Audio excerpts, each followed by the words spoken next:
Karena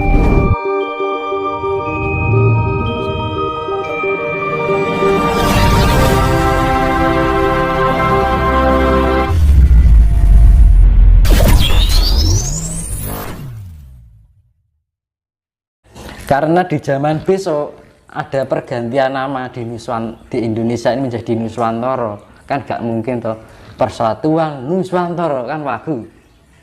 Jadi Nuswantara itu besok mewakili dari segala bangsa. Jadi sudah tidak menyimpulkan satu bangsa, tapi Nusantara untuk semua. Karena apa? Yang tinggal 2% itu ibarat kehilangan ayah dan ibu. Kehilangan negara wis ra duwe pemimpin, akhirnya gabung karo Nuswantara. Itu Mas. Jadi sudah tidak memakai Hamemayu Hayuning Bangsa. Kan kalau mengatakan bangsa kan berarti masih terpecah-pecah bangsa-bangsa. Nah itu enggak, jadi satu Nuswantara. Makanya persatuan Hamemayu Hayuning Bangsa itu dihilangkan. Nah terus yang Hamemayu Hayuning keluarga berarti kan memiliki keluarga netok. Nah itu sudah digabungkan menjadi satu di Hamemayu Hayuning Sasomo kan gitu. Nah akhirnya dihilangkan yang sila keempat, tinggal 3 ketuhanan yang Maha Esa, kemanusiaan yang adil dan beradab, keadilan sosial bagi seluruh rakyat Indonesia. Tinggal itu Mas, tinggal 3. Diarani Hamemayu Hayuning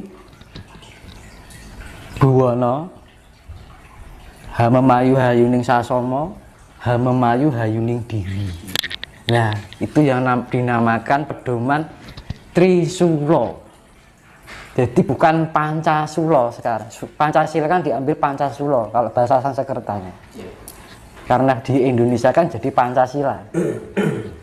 Nah besok itu kembali menjadi pedoman yang namanya Trisula. Makanya di Bait Jayabaya itu diterangkan Trisula Widu. Pedoman yang berpedoman adalah Trisula.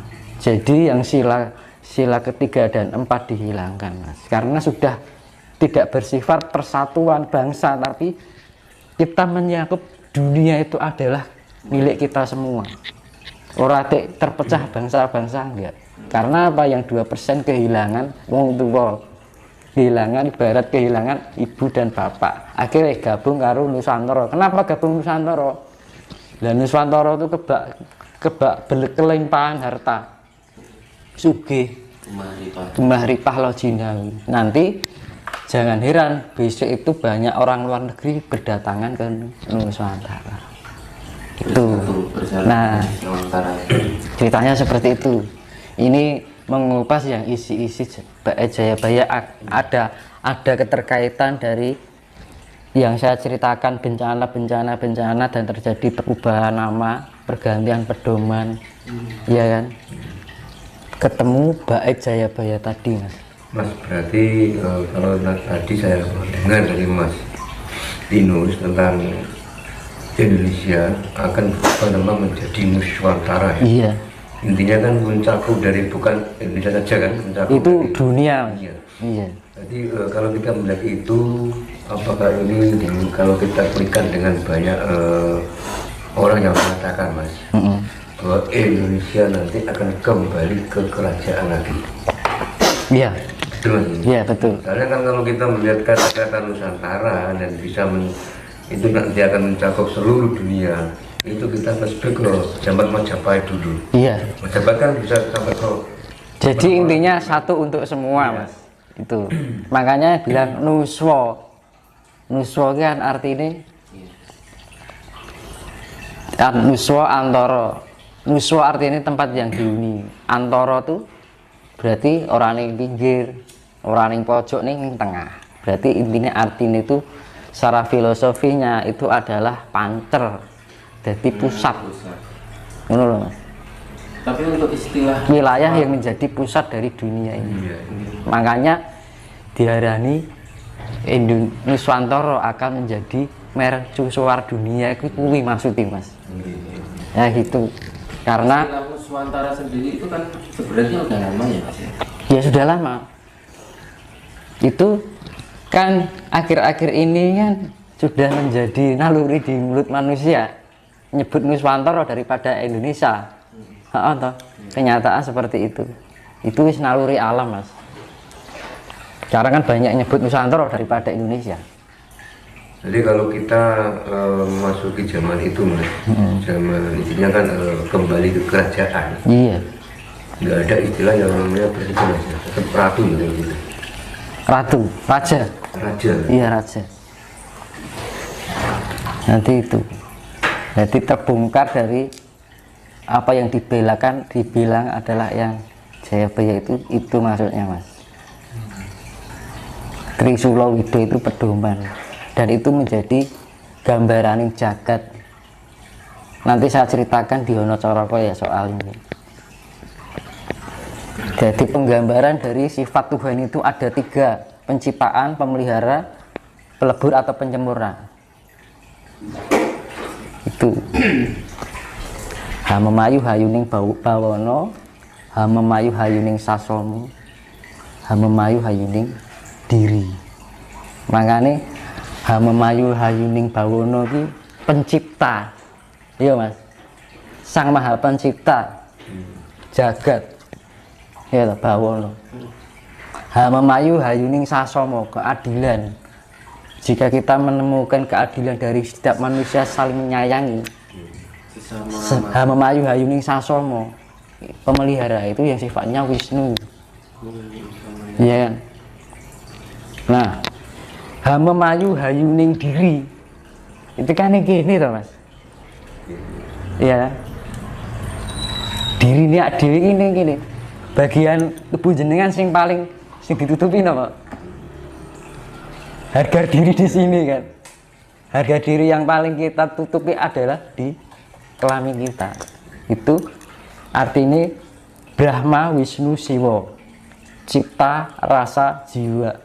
Cipta, rasa lan karso.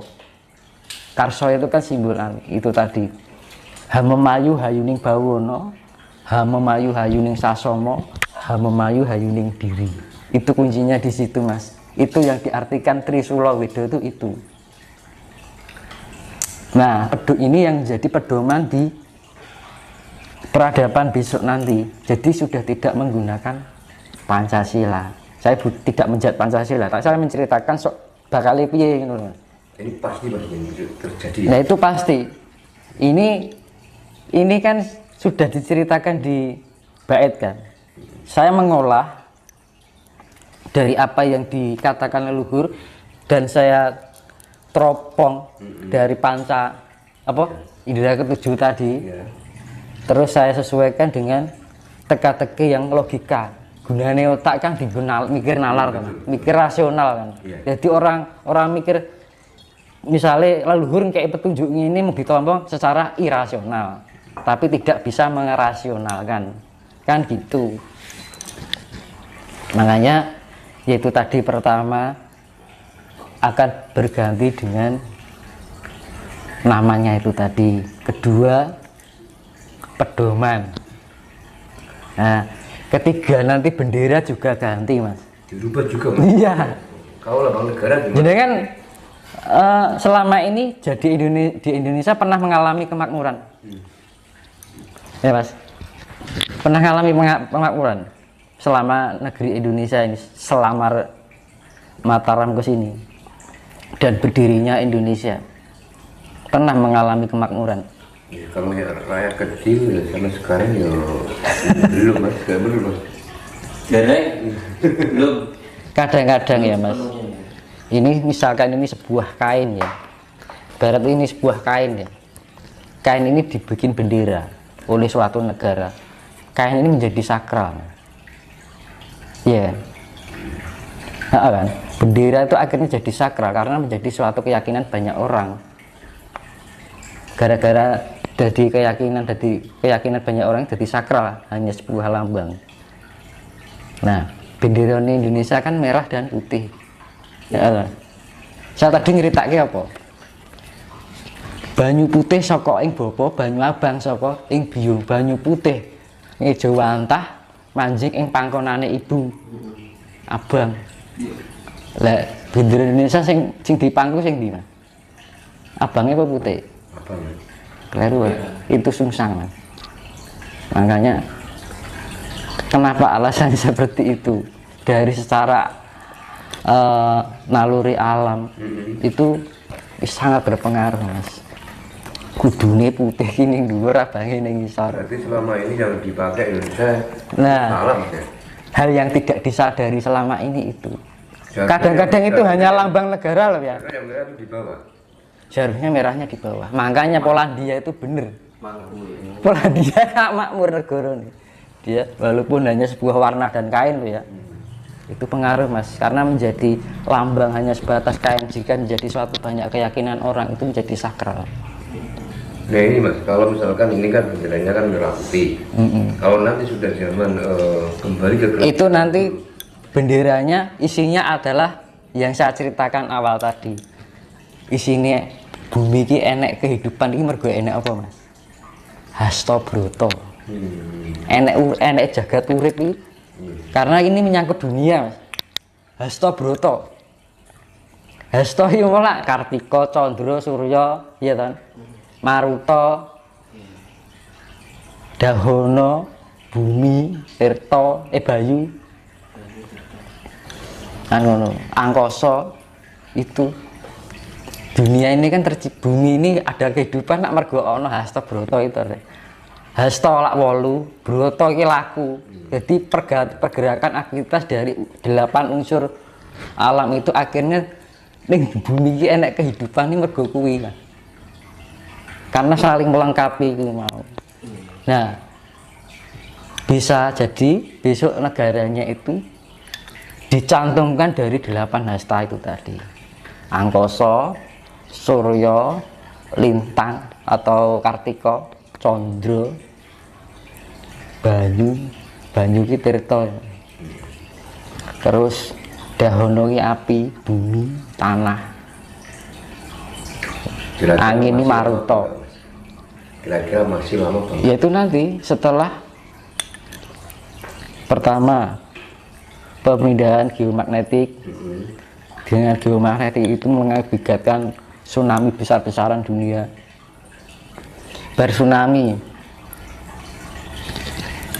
pecahnya kutub es yang akhirnya menyebabkan global warming. Kemungkinan bisa 3 tahun. Akhirnya banyak orang mati kelaparan. Tapi orang Jawa beruntung karena berkelimpahan air, kan gitu. Masih ketolong. Walaupun yo gak jane yo kaliran, Mas. Tapi setidaknya enek gitu loh. Ora banget mulai diarani Jawa kari separo. Yo mergone sik kelimpahan banyu keh kan ngono. Terus baru perubahan siklus itu mengakibatkan terjadinya virus itu. Apa to nek virus kuwi? Itu sebenarnya itu untuk penyesuaian diri dengan kondisi alam yang baru. Benak dhewe luwih tahan. Bagi yang nggak tahan ya wis. Kan gitu. Kan namanya yang penyaringan alam itu kan ini kan menyisihkan lawan, menyisakan yang bertahan. Berarti sing digolek sing bertahan. Gitu. Makanya kan ini sangat penting sekali kita mengolah spiritual. Jangan sampai salah kita memahami spiritual. Spiritual itu bukan sesuatu yang harus dikaitkan dengan goib, planet dan sebagainya. Tapi spiritual itu membangunkan potensi dalam diri kita, yaitu jiwa dan roh kita itu untuk menyawiji dengan sukmo. Akhirnya ketemu yang namanya jati diri. Nah itu loh.